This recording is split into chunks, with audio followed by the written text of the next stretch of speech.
नमस्कार जोहार, मैं साइमा कुमारी और आप देख रहे हैं न्यूज झारखंड।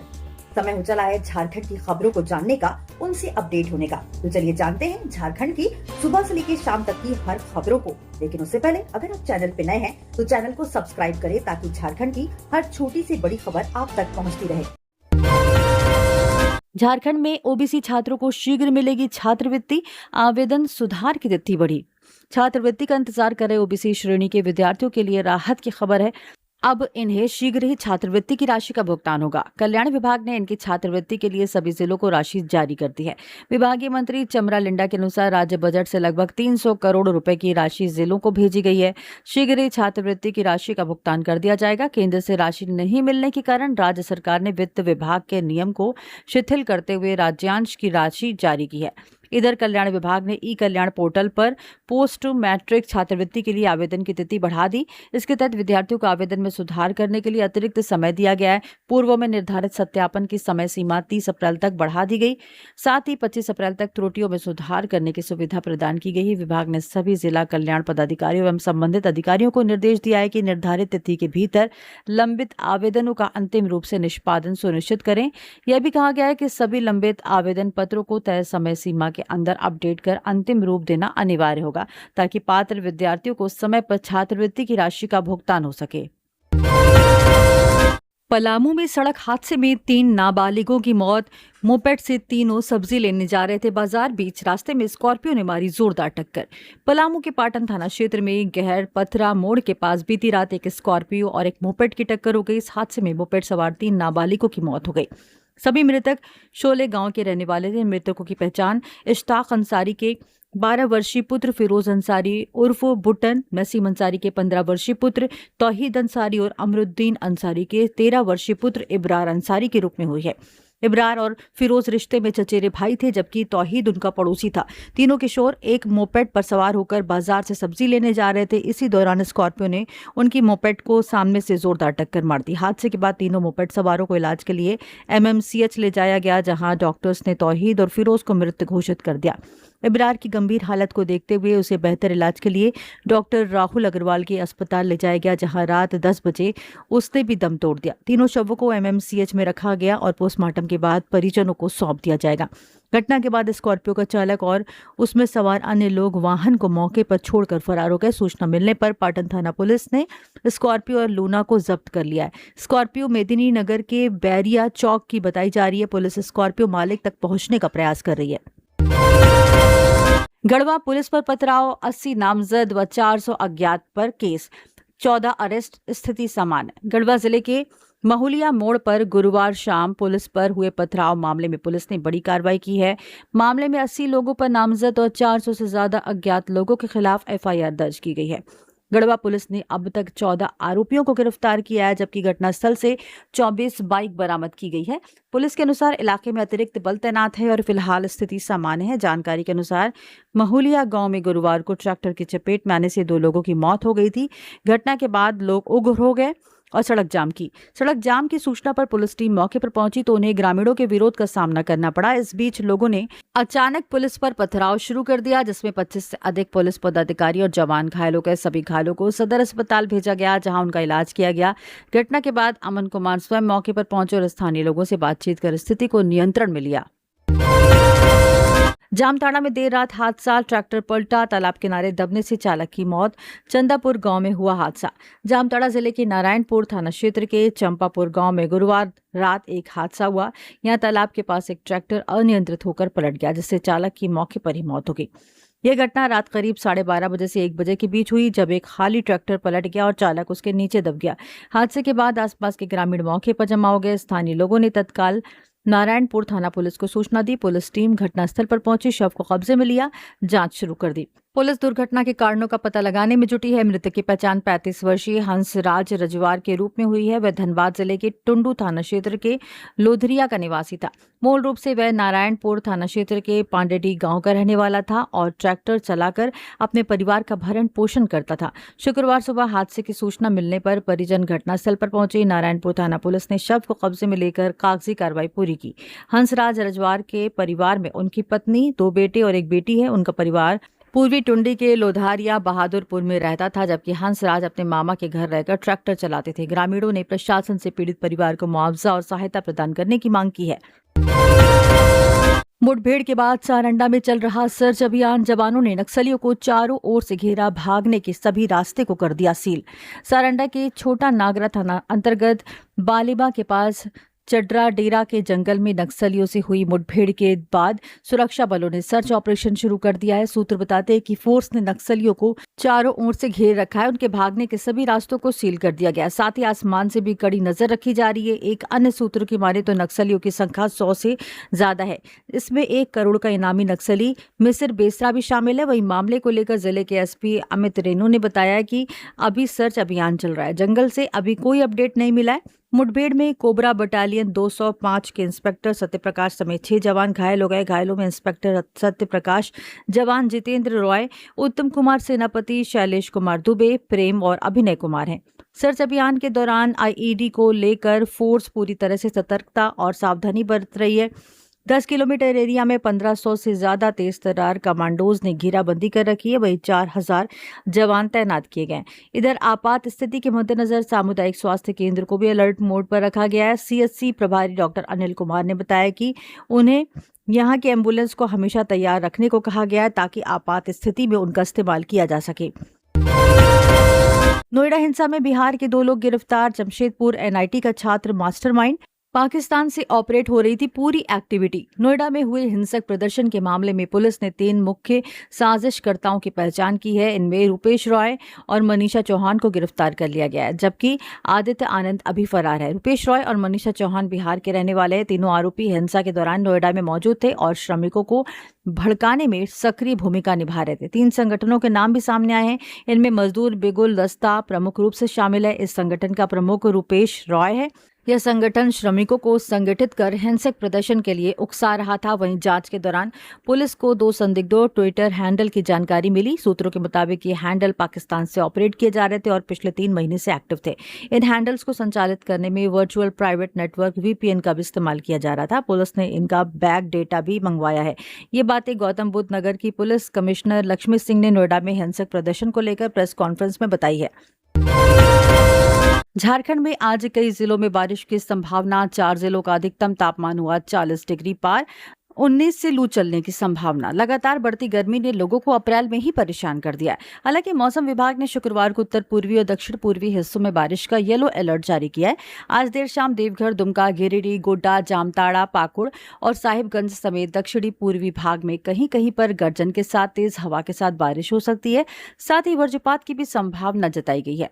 19 अप्रैल को पलामू, गढ़वा, चतरा और लातेहार में कहीं कहीं लू चलने की संभावना बनी हुई है। इधर बढ़ती गर्मी के बीच रांची का अधिकतम तापमान 37.8 डिग्री सेल्सियस तक पहुंच गया है। वहीं राज्य के 4 जिलों का अधिकतम तापमान 40 डिग्री सेल्सियस से पार हो चुका है। जमशेदपुर में 40.2, डाल्टनगंज में 42.6, चाईबासा में 40.3 और सरायकेला का अधिकतम तापमान 40.9 डिग्री सेल्सियस रिकॉर्ड किया गया।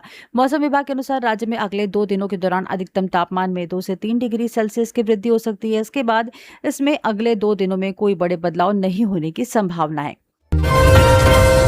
रिफिलिंग का अवैध खेल। देर रात छापेमारी में 210 सिलेंडर जब्त। रिफिलिंग में इस्तेमाल होने वाले उपकरण भी जब्त किए गए। चुटिया थाने की पुलिस ने गुरुवार देर रात बड़ी कार्रवाई करते हुए गैस सिलेंडर्स की जमाखोरी के एक संगठित नेटवर्क का भंडाफोड़ किया। पुलिस ने प्रशासनिक टीम के साथ संयुक्त छापेमारी कर कुल 210 कॉमर्शियल और घरेलू गैस सिलेंडर जब्त किए। यह कार्रवाई शहर में अवैध रिफिलिंग और कालाबाजारी के खिलाफ एक बड़ी सफलता मानी जा रही है। जानकारी के अनुसार पुलिस को गुप्त सूचना मिली थी कि चुटिया इलाके में बड़े पैमाने पर गैस सिलेंडर्स की जमाखोरी कर अवैध तरीके से रिफिलिंग का काम किया जा रहा है। इसी सूचना के आधार पर देर रात छापेमारी की गई। साई कॉलोनी स्थित एक घर से 60 सिलेंडर बरामद किए गए, जबकि पावर हाउस चुटिया इलाके से 150 सिलेंडर जब्त किए गए। कुल मिलाकर 210 सिलेंडर्स की बरामदगी ने पूरे नेटवर्क की गंभीरता को उजागर कर दिया। अब इस बात की भी जांच की जा रही है कि इस अवैध कारोबार में कौन कौन से लोग जुड़े हुए हैं। आखिर किसकी मिलीभगत से इतनी बड़ी मात्रा में गैस सिलेंडर्स की जमाखोरी की जा रही थी। फिलहाल पुलिस पूरे नेटवर्क की कड़ियों को जोड़ने में जुटी है और जल्द ही उसका खुलासा होने की संभावना है। छापेमारी के दौरान मौके से रिफिलिंग में इस्तेमाल होने वाले उपकरण भी बरामद किए गए हैं। सरायकेला में मोबाइल देख रहे युवक के ऊपर गिरी आसमानी बिजली, हुई मौत। झारखंड के सरायकेला खरसावां जिला के सरायकेला थाना अंतर्गत रुगड़ी साही गांव में गुरुवार शाम एक दर्दनाक हादसा हो गया, जहां मोबाइल चला रहे एक युवक की आकाशीय बिजली गिरने से मौके पर ही मौत हो गई। इस घटना के बाद पूरे गांव में शोक की लहर दौड़ गई। मिली जानकारी के अनुसार गुरुवार शाम करीब 5 बजे अचानक मौसम ने करवट ली और आसमान में काले बादल छा गए। इसी दौरान बिजली गिरने लगी। अपने घर में बैठकर गांव के युवक श्याम हेम्ब्रम मोबाइल चला रहा था। अचानक खिड़की की ओर से आसमानी बिजली उसके ऊपर गिरी और घटनास्थल पर ही उसकी मौत हो गई। घटना के बाद परिजनों ने आनन फानन में सरायकेला सदर अस्पताल लेकर पहुंचे, जहां डॉक्टर्स ने उसे मृत घोषित कर दिया। घटना के बाद परिजन शव को लेकर अपने गाँव चले गए। बिजली गिरने से मृतक का पूरा शरीर काला पड़ गया था। घटना से परिजनों में शोक की लहर दौड़ पड़ी। लोअर बाजार इलाके से 2 दिनों से 3 बच्चे लापता, खोजबीन जारी। रांची जिले के लोअर बाजार इलाके से 3 बच्चे बीते 2 दिनों से लापता हो गए। लापता बच्चों में विवेक टोप्पो, अनिकेत और सूरज कुमार शामिल हैं और सभी नाबालिग हैं। बताया जाता है कि माता पिता ने बच्चों को पढ़ने के लिए डांटा था, जिसके बाद सभी बच्चे घर से भाग गए। पुलिस तीनों बच्चों की लगातार खोजबीन कर रही है और संभावित जगहों पर छापेमारी कर रही है, लेकिन अब तक बच्चों के बारे में कोई सुराग नहीं मिल पाया है। रांची पुलिस ने आम लोगों से अपील की है कि यदि तीनों बच्चे कहीं दिखे तो तुरंत मोबाइल नंबर 94 31 70 61 36 और 94 31 70 61 71 पर जानकारी दे। इस संबंध में पुलिस ने बताया कि तीनों बच्चों की तलाश की जा रही है। पुलिस को जानकारी मिली थी कि एक और बच्चा लापता है, जिसे सुरक्षित बरामद कर लिया गया है। बच्चे का नाम हर्षित है और अभी 10वीं की परीक्षा दिया था। गुमला में कुएं में डूबने से व्यक्ति की मौत। टुल्लू पंप ठीक करते समय हुआ हादसा, पैर फिसलने से कुएं में गिरे। गुमला जिले के सिसई रोड डूमर टोली निवासी 55 वर्षीय ठेउडोर एक्का की शुक्रवार सुबह कुएं में डूबने से मौत हो गई। यह घटना उनके घर के पास खेत में लगे कुएं में हुई। ठेउडोर एक्का सुबह करीब 5 बजे टुल्लू पंप की मरम्मत करने के लिए कुएं पर गए थे, जिसका उपयोग वे खेती बाड़ी के लिए पानी भरने में करते थे। इसी दौरान उनका पैर फिसल गया और वे कुएं में गिर गए। परिजनों ने तुरंत सीढ़ी लगाकर उन्हें कुएं से बाहर निकाला। हालांकि तब तक काफी देर हो चुकी थी। बाहर निकलने के बाद उनकी सांसें चल रही थी, लेकिन कुछ ही देर में उन्होंने वहीं दम तोड़ दिया। घटना की सूचना मिलने पर पुलिस घटनास्थल पर पहुंची। पुलिस ने शव को पोस्टमार्टम के लिए सदर अस्पताल गुमला भेज दिया और मामले की छानबीन में जुट गई। मृतक ठेउडोर एक्का खेतीबाड़ी का काम करते थे। आशंका जताई जा रही है कि उन्हें टुल्ली पंप से हल्का करंट लगा हो, जिसके कारण वे कुएं में गिर गए। पुलिस इस पहलू पर भी जांच कर रही है। घटना के बाद से परिजनों का रो रो कर बुरा हाल है। कोडरमा में बस ने बाइक सवार दंपति को मारी टक्कर। हादसे में पति की मौत, पत्नी घायल। साली के घर जाते वक्त हुआ हादसा। कोडरमा जिले के जयनगर थाना क्षेत्र अंतर्गत कोडरमा कोवार मुख्य मार्ग पर गरचांच के पास एक तेज रफ्तार बस ने बाइक सवार दंपति को टक्कर मारती। इस दुर्घटना में पति की मौके पर ही मौत हो गई, जबकि उनकी पत्नी गंभीर रूप से घायल हो गई। मृतक की पहचान गिरिडीह जिले के लरिया टांड निवासी 40 वर्षीय मोहम्मद निजामुद्दीन अंसारी के रूप में हुई है। उनकी पत्नी 38 वर्षीय महरूम निशा घायल हुई हैं। जानकारी के अनुसार दोनों पति पत्नी लरियाडी डोरंडा से अपनी बाइक पर सवार होकर जयनगर के गरचांच स्थित पत्नी की छोटी बहन के घर जा रहे थे। रिश्तेदार के घर के पास सड़क पार करते समय गिरिडीह से कोडरमा आ रही राधा ट्रैवल्स नामक बस ने उन्हें अपनी चपेट में ले लिया। टक्कर से निजामुद्दीन गंभीर रूप से घायल हो गए। उनकी पत्नी को भी चोटें आई हैं। मौके पर मौजूद योगिया टील्हा पंचायत के मुखिया इरफान अंसारी ने स्थानीय लोगों की मदद से दोनों घायलों को एक ऑटो से सामुदायिक स्वास्थ्य केंद्र पहुंचाया। वहां चिकित्सक उपलब्ध न होने के कारण उन्हें एम्बुलेंस से सदर अस्पताल कोडरमा रेफर किया गया। 24 घंटे में ट्रेन से कटकर 4 मौतें। टाटानगर के आसपास रेलवे ट्रैक बना मौत का शॉर्टकट। जमशेदपुर में टाटानगर स्टेशन और आसपास के रेलवे ट्रैक एक बार फिर जानलेवा साबित हुए। पिछले 24 घंटे के भीतर अलग अलग जगहों पर ट्रेन की चपेट में आने से 4 लोगों की मौत हो गई। इन घटनाओं में ज्यादातर लोग ट्रैक पार करने या बंद फाटक के पास से जोखिम लेकर गुजरने की कोशिश कर रहे थे, जिससे रेलवे सुरक्षा व्यवस्था और लोगों की लापरवाही पर सवाल उठ रहे हैं। इन 4 घटनाओं में एक व्यक्ति की पहचान अभी तक नहीं हो सकी है, जबकि 3 मृतकों की शिनाख्त कर ली गई है। सूचना मिलते ही रेलवे सुरक्षा बल और स्थानीय पुलिस मौके पर पहुंची और सभी शवों को पोस्टमार्टम के लिए एमजीएम मेडिकल कॉलेज भेज दिया गया। घटनाओं के बाद इलाके में दहशत का माहौल है। ई कल्याण पोर्टल में आधार मिसमैच से परेशान छात्र 2 साल से लगा रहा गुहार। सुभाष गोप के अनुसार वे 15 से अधिक बार अधिकारियों के पास जाकर अपनी समस्या रख चुके हैं, फिर भी कोई ठोस कार्रवाई नहीं हुई है। लगातार हो रही अनदेखी से वे काफी परेशान हैं। उन्होंने प्रशासन और संबंधित विभाग से अपील की है कि उनकी समस्या का जल्द समाधान किया जाए, ताकि उन्हें योजनाओं का लाभ मिल सके और उनकी परेशानी खत्म हो सके। प्रधानमंत्री इंटर्नशिप योजना दिसंबर तक बढ़ी, युवाओं को मिलेगा 1,10,000 का अवसर। युवाओं को रोजगार के बेहतर अवसर उपलब्ध कराने की दिशा में केंद्र सरकार ने बड़ा कदम उठाया है। कॉर्पोरेट मामलों के लिए मंत्रालय ने प्रधानमंत्री इंटर्नशिप योजना के पायलट प्रोजेक्ट को दिसंबर 2026 तक बढ़ाने का फैसला किया है। इस विस्तारित पायलट के तहत देश भर के युवाओं के लिए करीब 1,10,000 इंटर्नशिप अवसर उपलब्ध कराए जाएंगे। इस योजना का उद्देश्य युवाओं को देश की प्रमुख कंपनियों में वास्तविक कार्य अनुभव प्रदान करना है, ताकि वे नौकरी के लिए बेहतर रूप से तैयार हो सकें। 9,000 मासिक स्टिपेंड और बीमा कवर योजना के तहत चयनित इंटर्न्स को हर महीने 9,000 का स्टिपेंड मिलेगा। इसमें से 8,100 सीधे डीबीटी के माध्यम से बैंक खाते में भेजे जाएंगे, जबकि 900 संबंधित कंपनी द्वारा दिए जाएंगे। इसके अलावा इंटर्न्स को 6,000 का एक मुश्त आकस्मिक अनुदान भी 2 किश्तों में मिलेगा। सुरक्षा के लिहाज से सरकार इंटर्न्स को जीवन और दुर्घटना बीमा कवर भी प्रदान करेगी, जो प्रधानमंत्री जीवन ज्योति बीमा योजना और प्रधानमंत्री सुरक्षा बीमा योजना के अनुरूप होगा। उत्पाद सिपाही परीक्षा पेपर लीक, 28 आरोपियों की बेल पर सुनवाई, कोर्ट ने मांगी केस डायरी। उत्पाद सिपाही भर्ती परीक्षा से जुड़े पेपर लीक मामले में गिरफ्तार कर जेल भेजे गए 28 आरोपियों की जमानत याचिका पर एजेसी योगेश कुमार की कोर्ट में शुक्रवार को सुनवाई हुई। सुनवाई के दौरान कोर्ट ने केस डायरी मांगी है। अब अगली सुनवाई 20 अप्रैल को होगी। जिन 28 आरोपियों ने जमानत याचिका दाखिल की है, उनमें अनिल कुमार यादव, विवेक कुमार सिंह, आकाश कुमार, शिवम सिंह, ममता कुमारी, मणिशंकर भगत, संदीप कुमार, श्रीमती कुमारी, मोहम्मद मुख्तार अंसारी समेत अन्य शामिल हैं। इससे पहले बुधवार को भी 20 आरोपियों ने जमानत याचिका दाखिल की थी। सभी ने कोर्ट में दलील दी थी कि उन्हें साजिश के तहत फंसाया गया है। कहा है कि उन पर आपराधिक मुकदमा ना चलाया जाए, नहीं तो उनका शैक्षणिक करियर समाप्त हो जाएगा। चियांकी में चावल गोदाम के पीछे कुएं से महिला का शव बरामद। पलामू सदर थाना क्षेत्र के चियांकी स्थित चावल गोदाम के पीछे कुएं से शुक्रवार को महिला का शव बरामद किया गया। घटना की सूचना मिलते ही इलाके में हड़कंप मच गया और मौके पर लोगों की भीड़ जुट गई। जानकारी के अनुसार घटनास्थल के आसपास शादी समारोह चल रहा था। करीब 2-3 बजे तक सभी लोग अपने अपने घर निकल गए। हालांकि घटना कैसे घटी, ये अभी तक स्पष्ट नहीं हो पाया। स्थानीय लोगों ने कुएं में शव देखे जाने की सूचना पुलिस को दी, जिसके बाद एएसआई समाल अहमद दलबल के साथ मौके पर पहुंचे और शव को बाहर निकलवाया। महिला की पहचान शांति देवी 51 वर्ष के रूप में हुई। पुलिस ने शव को कब्जे में लेकर मामले की जांच शुरू कर दी है। फिलहाल पुलिस आसपास के लोगों से पूछताछ कर रही है और हर पहलू पर जांच की जा रही है।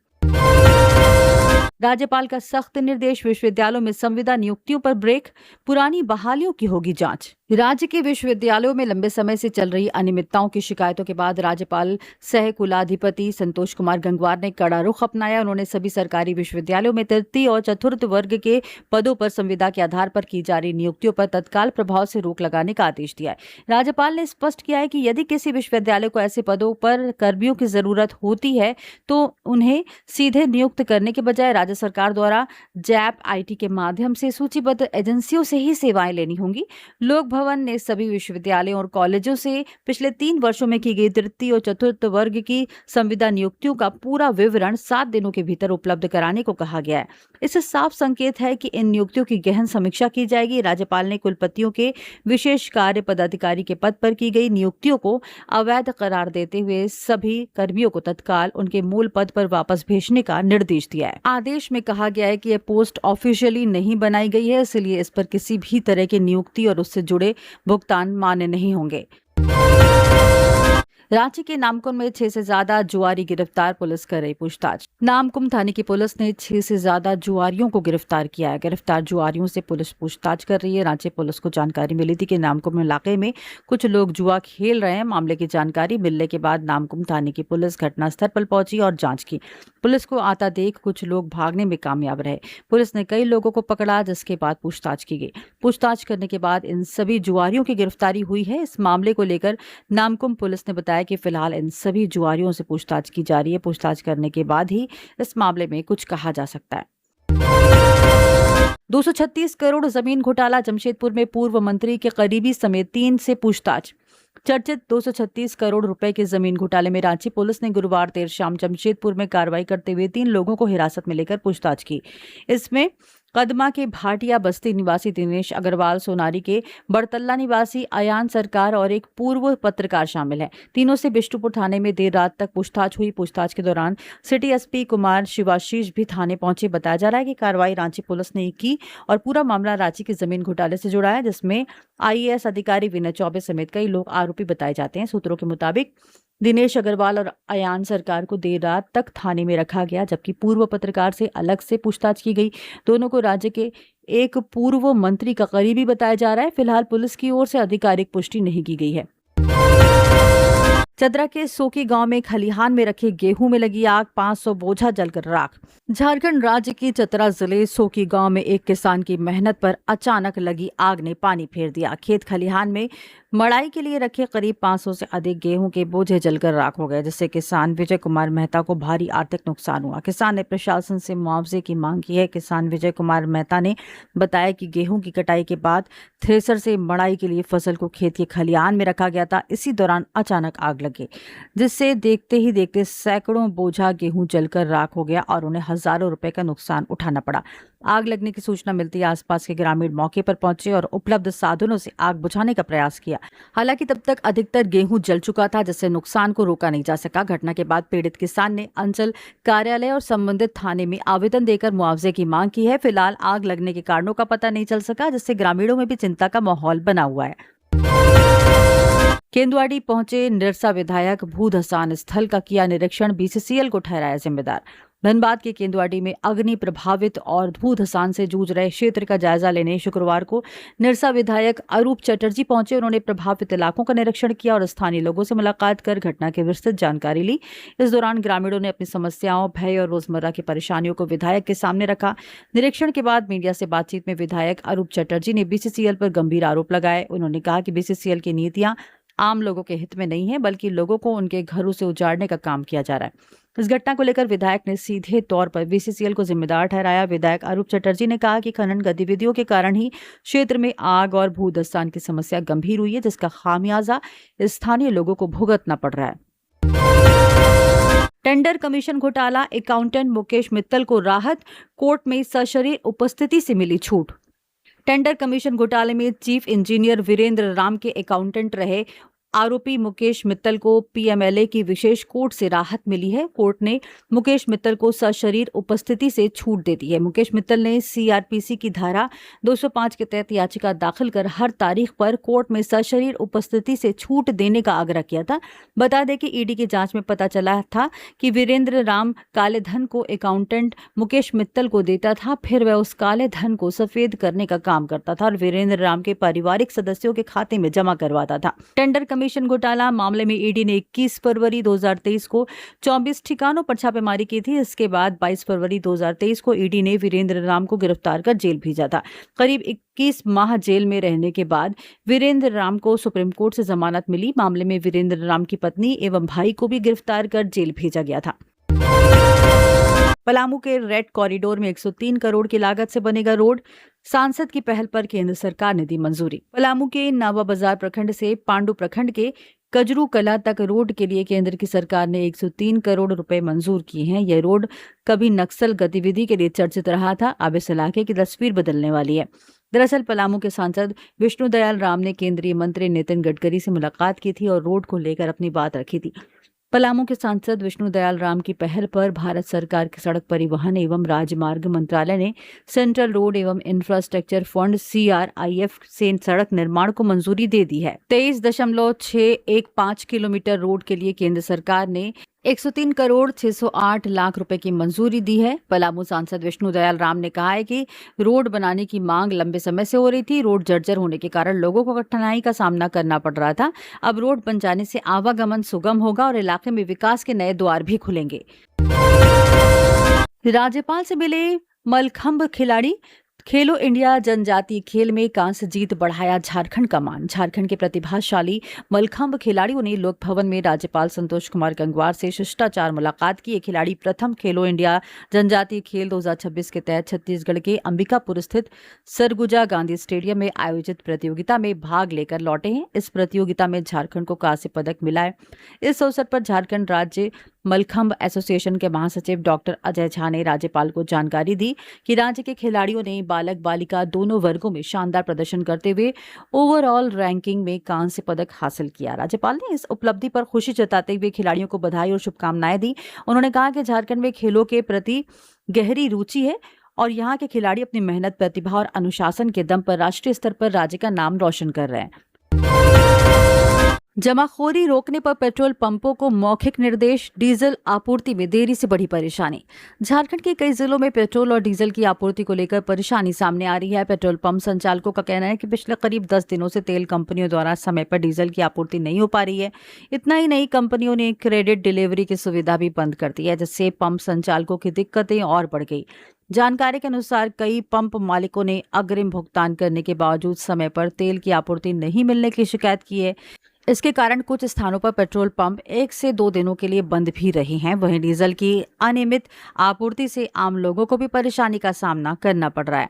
पंप संचालकों के मुताबिक जमाखोरी रोकने के उद्देश्य से तेल कंपनियों की ओर से मौखिक निर्देश जारी किए गए। इन निर्देशों के तहत एक बार में सीमित मात्रा में ही पेट्रोल और डीजल देने को कहा गया है। साथ ही गैलन आदि में ईंधन देने पर भी सख्ती से रोक लगाने को कहा गया है। औद्योगिक उपयोग वाले डीजल की कीमतों में बढ़ोतरी को भी इसका एक कारण बताया जा रहा है। NCHM JEE परीक्षा शहर की अग्रिम सूचना स्लिप जारी। परीक्षा 25 अप्रैल को। राष्ट्रीय परीक्षा एजेंसी NTA ने national council of hotel management joint entrance examination NCHM JEE 2026 के अभ्यर्थियों के लिए परीक्षा शहर की अग्रिम सूचना स्लिप एडवांस इंटीमेशन स्लिप जारी कर दी है। ये परीक्षा 25 अप्रैल 2026 शनिवार को देश भर के विभिन्न परीक्षा केंद्रों पर आयोजित की जाएगी। अभ्यर्थी NTA की आधिकारिक वेबसाइट पर जाकर अपने आवेदन संख्या और पासवर्ड के माध्यम से परीक्षा शहर की जानकारी देख एवं डाउनलोड कर सकते हैं। NTA ने स्पष्ट किया कि दस्तावेज प्रवेश पत्र एडमिट कार्ड नहीं है, बल्कि केवल परीक्षा शहर की अग्रिम सूचना है, जिससे उम्मीदवार अपनी यात्रा की योजना पहले से बना सके। परीक्षा के लिए एडमिट कार्ड अलग से निर्धारित समय पर जारी किया जाएगा। लातेहार में 102 वाहनों की जांच, 68 का कटा चालान, 1 गाड़ी जब्त। जिले के चंदवा के इंदिरा चौक में बीती रात वाहन चेकिंग अभियान चलाया गया। इस दौरान 102 वाहनों की जांच की गई। जांच के क्रम में यातायात नियमों का उल्लंघन करने वाले 68 वाहनों का ऑनलाइन चालान काटा गया। साथ ही 1,95,200 रुपए जुर्माना भी वसूला गया, जबकि एक वाहन को जब्त किया गया। बता दें कि लातेहार डीसी उत्कर्ष गुप्ता के निर्देश पर जिला परिवहन पदाधिकारी उमेश मंडल के नेतृत्व में चेकिंग अभियान चलाया गया। उमेश मंडल ने लोगों से सड़क सुरक्षा नियमों का पालन करने की अपील की और कहा कि खुद सुरक्षित रहें और दूसरों को भी सुरक्षित रखें। जामताड़ा में कोयला माफिया पर शिकंजा, पलास्थली से 12 वाहन व 10 टन अवैध कोयला जब्त।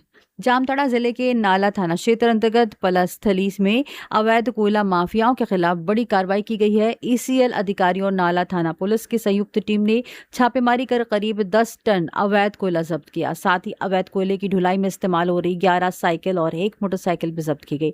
सभी जब्त सामान को पुलिस ने अपने कब्जे में लेकर आगे की कानूनी प्रक्रिया शुरू कर दी है। प्राप्त जानकारी के अनुसार ECL और पुलिस को लगातार शिकायतें मिल रही थी कि पलास्थली इलाके में अवैध कोयले का खनन, भंडारण और परिवहन हो रहा है।